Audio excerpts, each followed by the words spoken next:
9th में आ चुके हैं, तो अभी आपका एक सब्जेक्ट और बढ़ जाएगा एसएसटी में, वो हो जाएगा इकोनॉमी। इससे पहले जो आपने पढ़ा था एसएसटी में, वो केवल आपने पढ़ा था हिस्ट्री, जियोग्राफी और सिविक्स।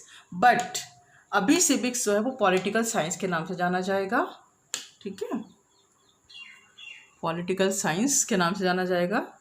और उसके बाद अभी हमारे पास आ गया इकोनॉमिक्स, ठीक है। सो अब इकोनॉमिक्स आखिर है क्या? तो पहले जैसे हमने हिस्ट्री पढ़ी, हिस्ट्री में हमने क्या पढ़ा था? हमने हिस्ट्री में अपने इतिहास के बारे में, जो हमारे राजा महाराजाओं ने किया था, या हमारा लाइक पहले किस तरह की हमारी संस्था थी, कौन सा एरा जो था, हर एरा के बारे में हमने पढ़ा था। पाषाण युग क्या होता है ना, स्टोन एरा, और जो मॉडर्न एरा है क्या है, मिडिल जो एरा है वो क्या है। इस तरह की बहुत सारी चीज़ें हमने हिस्ट्री में पढ़ी थी। इन जियोग्राफी हम जियो के बारे में, हम अर्थ के बारे में, हम प्लैनेट्स के बारे में स्टडी करते हैं। इन सिविक्स में हमने अपनी पॉलिटिकल जो व्यवस्थाएं हैं, हमारी संस्थाएं जो हैं, उनके बारे में हमने स्टडी की थी। अब वो पॉलिटिकल साइंस है, टोटली पॉलिटिक्स के बारे में, हमारे जो रूल्स एंड रेगुलेशंस क्या होते हैं, हमारे किस तरह के हमारे यहाँ सिस्टम चलता है, इन सब के बारे में स्टडी की थी। बट नाउ एक हमारा बुक और ऐड हो गई है, हम 9th में आ गए हैं। हमारे जैसे जैसे क्लास बढ़ी, हमको एक बुक और स्टडी करनी पड़ेगी, वो है economics. In economics we have to learn about the economic system. Economy मतलब इकोनॉमी क्या है? इकोनॉमी जब हम हम बात करते हैं अपने देश के रिगार्डिंग, कि कंट्री के रिगार्डिंग हम बात कर रहे हैं कि हमारी कंट्री में किस तरह का प्रोडक्शन होता है, हमारी कंट्री में कितना हमारा टैक्स लगता है, हमारी कंट्री में कंजप्शन किस कमोडिटी का कितना कंजप्शन है, और किस तरह से हमारे यहाँ के लोग, कितने लोग हमारे गरीबी रेखा के नीचे हैं, क्या हमारे यहाँ का लोग फैसिलिटी अवेल कर रहे हैं, कितना पैसा है, हमारा क्या जीडीपी है। ये सब चीज़ें जो हम पढ़ते हैं वो हम किस में पढ़ते हैं? इकोनॉमिक्स के बारे में पढ़ते हैं। सो 9th में इकोनॉमिक्स बढ़ गया है, और इसमें हमको पढ़नी पड़ेगी अपनी अर्थव्यवस्था के बारे में, इकोनॉमी के बारे में। तो इसलिए इन्होंने हमें एक बुक पढ़ा दी। तो उस बुक में हमें एक 9th क्लास के हिसाब से जो स्टार्टिंग है, तो उतना हमें इकोनॉमी के टफ स्टडी नहीं करनी पड़ेगी। अब हम जो पढ़ेंगे वो बहुत सिंपल वे में और अच्छे से समझ में आने वाली इकोनॉमी के बारे में पढ़ेंगे। तो हमारा फर्स्ट चैप्टर है chapter 1, the story of village Palampur. Village Palampur के बारे में हम स्टडी करेंगे। इन्होंने इस इकोनॉमिक्स के फर्स्ट चैप्टर में दिया है स्टोरी ऑफ विलेज पालमपुर। इसका इंट्रोडक्टरी पार्ट में आपको बता देती हूँ। इसके इंट्रोडक्टरी पार्ट में जो है, यहाँ पे आपको पढ़ना पड़ेगा एक पालमपुर विलेज की स्टोरी के बारे में। पालमपुर आखिर है कहाँ, ये आपके माइंड में आता होगा कि वो कहाँ पर है, यूपी में है, एमपी में है, राजस्थान में, कहाँ पर है। सो पालमपुर जो है ये एग्जिस्ट कहीं पे नहीं होता। इट्स अ हाइपोथेटिकल, मीन्स कि हमारी कल्पना के हिसाब से है। हमने एक विलेज बना दिया है। थ्रू दिस हमारा हाइपोथेटिकल विलेज हम आपको इसमें प्रोडक्शन ऑफ गुड्स, उनकी सर्विसेज और इकोनॉमी के बारे में हम समझाएंगे।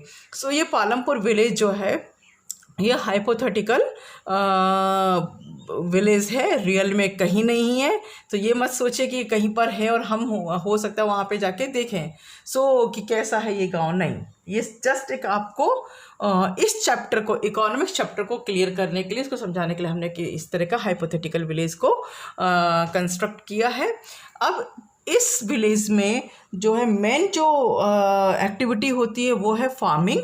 यहाँ पे फार्मिंग होती है, और इस एक्टिविटी के अलावा जो अदर एक्टिविटीज़ है वो स्मॉल स्केल मैन्युफैक्चरिंग है, स्मॉल स्केल मैन्युफैक्चरिंग। दूसरा डेयरी का होता है यहाँ पे प्रोडक्शन, डेयरी प्रोडक्ट्स जो बनाए जाते होंगे, मिल्क है, मिल्क से रिलेटेड जितने भी प्रोडक्ट्स हैं वो इसमें किए जाते हैं।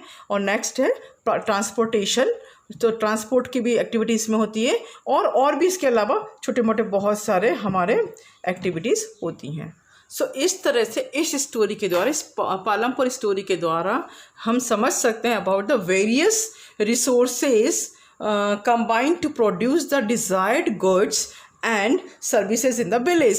माने ये जितनी भी एक्टिविटीज़ हो रही हैं पालमपुर विलेज में, उस एक्टिविटीज़ के द्वारा जो इकोनॉमिक एक्टिविटीज़ हो रही है, उस एक्टिविटीज़ के द्वारा हम जान सकते हैं जो जितने भी वेरियस रिसोर्सेज हैं, विभिन्न प्रकार के जो कौन कौन से स्रोत है, कौन कौन से रिसोर्सेज हैं, वो resources combined to produce the desired goods and services in the village. Village में जो सेवाएं प्रदान की जा रही हैं, जो डिज़ायर्ड गुड्स हैं, जो हम माल चाहते हैं, वो इन सब के बीच में किस तरह का रिलेशन है, किस तरह से इनका प्रोडक्शन होता है, किस तरह से इनका कंजप्शन होता है, और कहाँ कहाँ पे ये एप्लीकेबल होते हैं, ये सब के बारे में हम जानेंगे।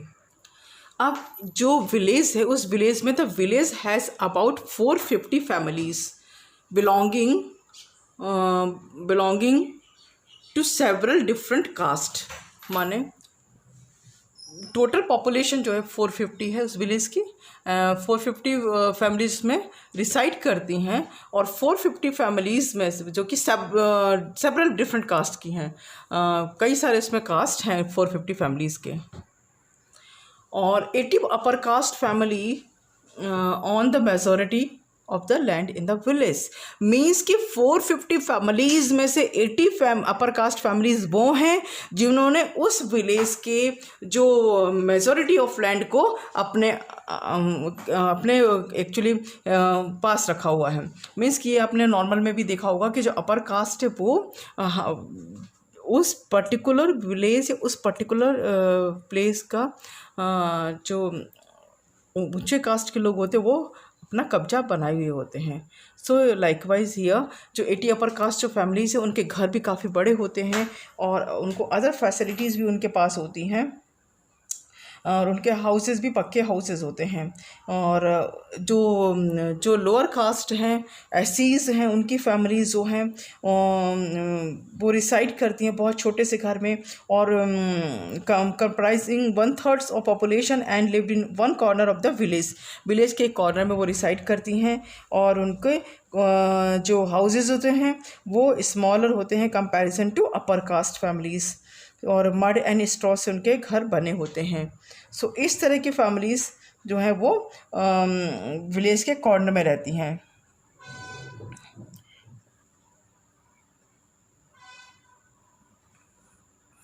अब जो यहाँ पे क्या है, इस विलेज में जो है इलेक्ट्रिसिटी कनेक्शन भी है, पावर पर्टिकुलर आते हैं, ट्यूबवेल्स और फील्ड्स की भी जो है वो अच्छे से यूज़ हो रहे हैं, वहाँ पे इसकी व्यवस्था भी काफ़ी है। स्मॉल बिजनेसेस भी काफ़ी अच्छे से चल रहे हैं।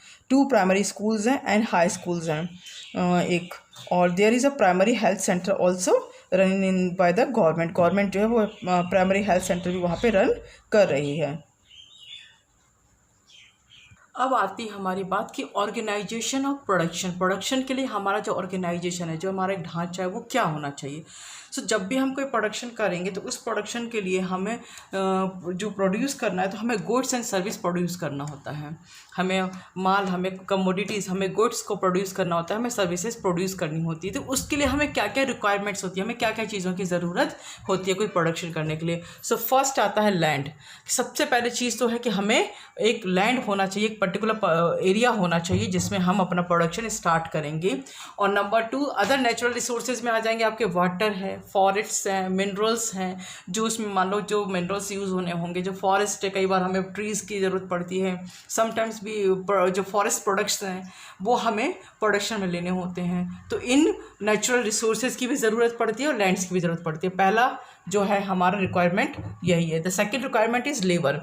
अब लेबर भी 2 तरह के लेबर की ज़रूरत पड़ेगी। एक तो होगा हाईली एजुकेटेड वर्कर्स, क्योंकि प्रोडक्शन में काम करने के लिए एजुकेटेड पर्सन्स की भी ज़रूरत होती है और कम पढ़े लिखे व्यक्तियों की भी ज़रूरत पड़ती है। सो हाईली एजुकेटेड वर्कर्स जो कि अपनी स्किल्स एंड नॉलेज के थ्रू उस प्रोडक्शन एरिया में उस जो गुड्स के प्रोडक्शन में अपने नॉलेज और स्किल का अच्छे से यूज़ करके उस चीज़ को क्वालिटी वाइज अच्छा बना सकें। और हमें चाहिए कुछ ऐसे वर्कर्स जो कि मैनुअली वर्क कर सकें। सो ज़रूरी नहीं कि वो पढ़े लिखे हों, वो कम पढ़े भी चलेंगे। एंड द थर्ड जो requirement is physical capitals. Physical capital में हमको चाहिए होता है, requirement is physical capitals. Physical capitals में हमको ज़रूरत पड़ती है वो है, first one is tools, machines, buildings. So ये मतलब सिंपल टूल्स की यहाँ पे बात करेंगे। पालमपुर एरिया में जो ज़रूरत पड़ती है कि सपोज दैट कि फार्मर की बात करें हम, किसान, तो किसानों को ज़रूरत पड़ती है प्लाव की ज़रूरत पड़ती है, जो हल है उनकी ज़रूरत पड़ती है, सोफिस्टिकेटेड जो मशीन्स हैं उनकी ज़रूरत पड़ती है, जैसे जनरेटर है, टरबाइंस हैं, कंप्यूटर्स हैं, टूल्स हैं। मैं जैसे कंप्यूटर्स के, अब किसानों को नहीं तो मान लो कि जो प्रोडक्शन डेयरी प्रोडक्ट्स जो बनाते हैं उनको ज़रूरत पड़ेगी, या अदर जो ट्रांसपोर्ट जो काम करते हैं, या और भी जो यूज़ करते होंगे उनको ज़रूरत पड़ेगी, टरबाइंस की ज़रूरत पड़ेगी। इस तरह के टूल्स एंड मशीन्स और बिल्डिंग्स जो हैं वो इस प्रोडक्शन में ज़रूरत के हिसाब से यूज़ किए जाएंगे, और इनको हम बोलते हैं फिक्स्ड कैपिटल। क्योंकि फिक्स्ड कैपिटल कहने का मतलब है कि ये कम से कम काफ़ी समय तक आगे, कुछ मैनी ईयर्स तक हम इसको यूज़ कर सकते हैं, कुछ सालों तक इनका यूज़ हो सकता है। And the second one is raw material and money in hand. So raw material like चाहिए होगा, सपोज इट कि कुछ कपड़े बनाने वाला को यार्न की ज़रूरत पड़ेगी, वीवर्स को जो है वो यार्न की ज़रूरत पड़ेगी। और इसके अलावा मान लो जो पॉटर्स होते हैं, जो पॉट्स बनाते हैं, उनको क्ले की ज़रूरत पड़ेगी। सो इस तरह से रॉ मटेरियल्स की ज़रूरत पड़ेगी, और हर एक स्टेज पे मनी की रिक्वायरमेंट्स तो होंगी। सपोज दैट कि कुछ ये सब चीज़ें परचेस करनी होगी तो उनके लिए पेमेंट करना पड़ेगा।